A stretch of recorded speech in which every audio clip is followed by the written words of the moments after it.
Cobbler. Mother was worrying and scolding because the cobbler had not come.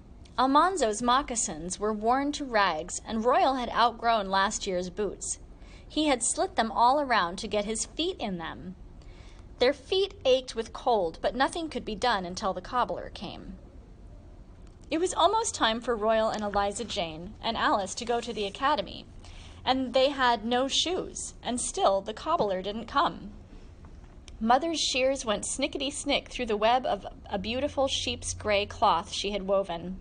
She cut and fitted and basted and sewed, and she made Royal a handsome new suit, with a greatcoat to match. She made him a cap with flaps that buttoned like boughten caps. For Eliza Jane, she made a new dress of wine-colored cloth, and she made Alice a new dress of indigo blue. The girls were ripping their old dresses and bonnets, sponging and pressing them and sewing them together again, the other side out, to look like new.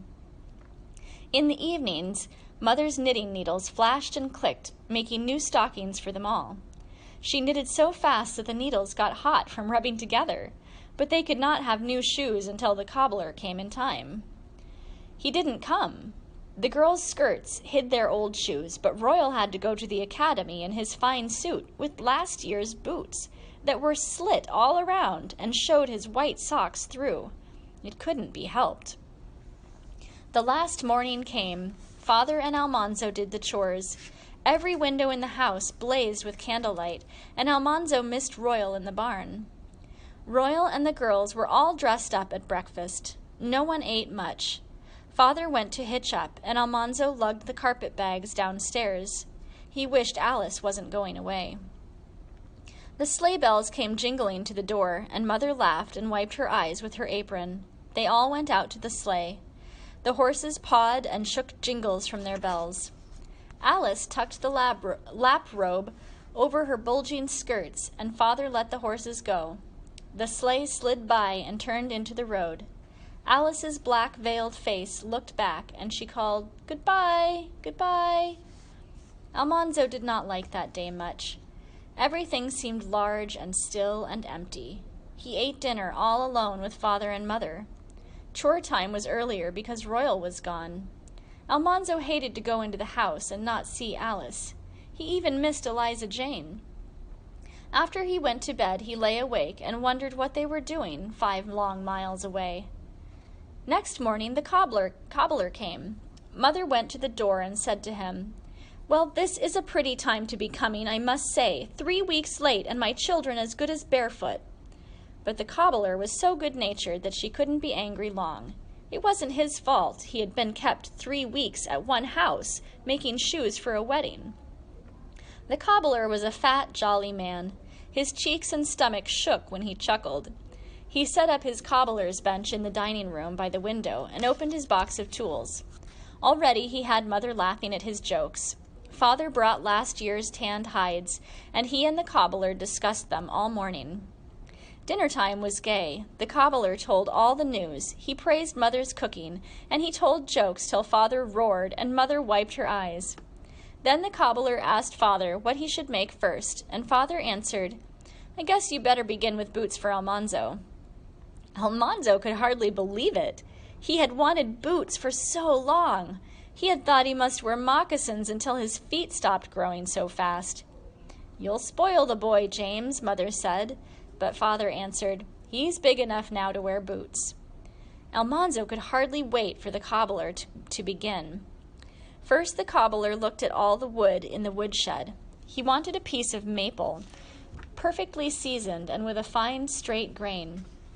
When he found it, he took his small saw, and he sawed off 2 thin slabs. One was exactly 1 inch thick, the other was a 1/2 inch thick. He measured and sawed their corners square. He took the slabs to his cobbler's bench and sat down and opened his box of tools. It was divided into little compartments, and every kind of cobbler's tool was neatly laid in them. The cobbler laid the thicker slab of maple wood on the bench before him. He took a long, sharp knife and cut the whole top of the slab into tiny ridges. Then he turned it around and cut ridges the other way, making tiny pointed peaks. He laid the edge of a thin, straight knife in the groove between the two ridges and gently tapped it with a hammer. A thin strip of wood split off, notched all along one side. He moved the knife and tapped it till all the wood was in strips. Then, holding a strip by one hand, he struck his knife in the notches, and every time he struck, a shoe peg split off. Every peg was an inch long, 1/8 of an inch, square, and pointed at the end.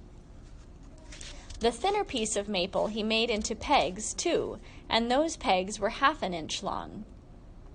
Now the cobbler was ready to measure Almanzo for his boots.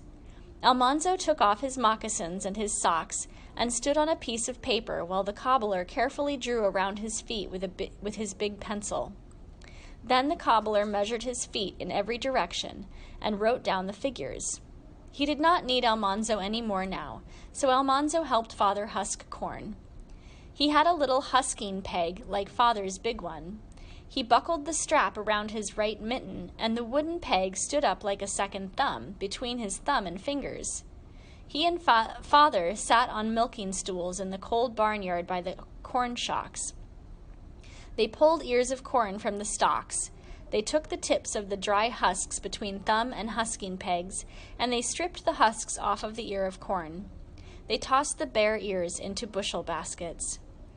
The stalks and rustling long dry leaves they laid in piles. The young stalk would eat the leaves. When they had husked all the corn they could reach, they hitched their stools forward and slowly worked their way deeper into the tasseled shocks of corn. Husks and stalks piled up behind them. Father emptied the full baskets into the corn bins, and the bins were filling up. It was not very cold in the barnyard. The big barns broke the winter winds, and the dry snow shook off the corn stalks. Almanzo's feet were aching, but he thought of his new boots. He could hardly wait till supper time to see what the cobbler had done. That day the cobbler had whittled out 2 wooden lasts, just the shape of Almanzo's feet. They fitted upside down over a tall peg on his bench, and they would come apart in halves. Next morning the cobbler cut soles from the thick middle of the cowhide, and inner soles from the thinner leather near the edge. He cut uppers from the softest leather. Then he waxed his thread. With his right hand he pulled a length of linen thread across the wad of black cobbler's wax in his left palm, and he rolled the thread under his right palm down the front of his leather apron. Then he pulled it and rolled it again. The wax made a crackling sound, and the cobbler's arms went out and in, till the thread was shiny black and stiff with wax.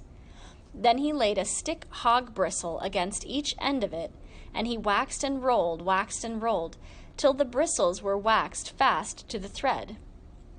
At last he was ready to sew. He laid the upper pieces of one boot together and clamped them with a vise. The edges stuck up, even and firm. With his awl, the cobbler punched a hole through them. He ran the 2 bristles through the hole, one from each side, and with his strong arms he pulled the thread tight. He bored another hole, then ran the 2 bristles through it, and pulled till the waxed thread sank into the leather. That was 1 stitch. "Now that's a seam," he said. "Your feet won't get damp in my boots, even if you go wading in them. I never sewed a seam yet that wouldn't hold water." Stitch by stitch he sewed the uppers. When they were done, he laid the soles to soak in water overnight. Next morning he set one of the lasts on his peg, the sole up. He laid the leather inner sole on it. He drew the upper part of a boot down over it, folding the edges over the inner sole. Then he laid the heavy sole on top, and there was the boot, upside down on the last. The cobbler bored holes with his awl, all around the edges of the sole. Into each hole he drove one of the short maple pegs. He made a heel of thick leather and pegged it in place with the long maple pegs. The boot was done.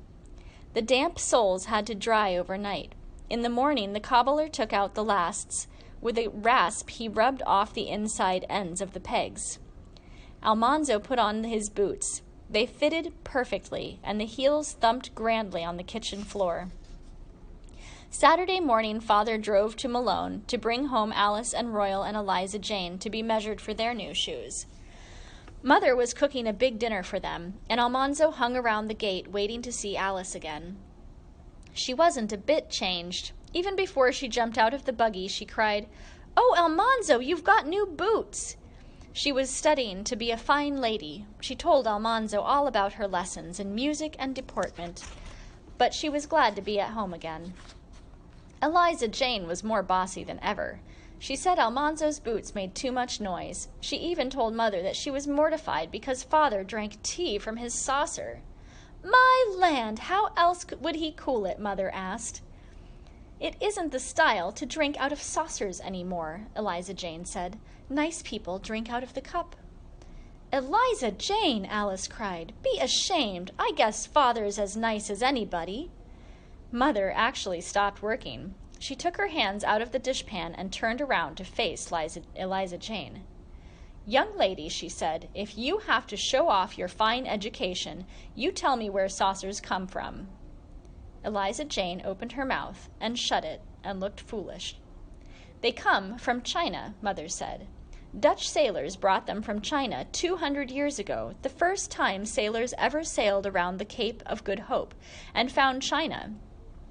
Up to that time, people drank out of cups. They didn't have saucers. Ever since they've had saucers, they've drunk out of them. I guess a thing that folks have done for 200 years we can keep on doing. We're not likely to change for a newfangled notion that you've got in Malone Academy." That shut Eliza Jane up. Royal did not say much. He put on old clothes and did his share of the chores, but he did not seem interested. And that night in bed he told Almanzo he was going to be a storekeeper. "You're a bigger fool than I be if you drudge all your days on a farm," he said. "I like horses," said Almanzo. "Huh, storekeepers have horses," Royal answered. "They dress up every day and keep clean, and they ride around with a carriage and pair. There's men in the cities who have coachmen to drive them." Almanzo did not say anything, but he did not want a coachman. He wanted to break colts, and he wanted to drive his own horses himself. Next morning they all went to church together. They left Royal and Eliza Jane and Alice at the academy. Only the cobbler came back to the farm. Every day he whistled and worked at his bench in the dining room till all the boots and shoes were done. He was there 2 weeks, and when he loaded his bench and tools in his buggy and drove away to his next customer, the house seemed empty and still again. That evening Father said to Almanzo, "Well, son, corn husking's done. What say we make a bobsled for Star and Bright tomorrow?" "Oh, Father," Almanzo said, will you let me haul wood from the timber this winter?" Father's eyes twinkled. "What else would you need a bobsled for?" he asked.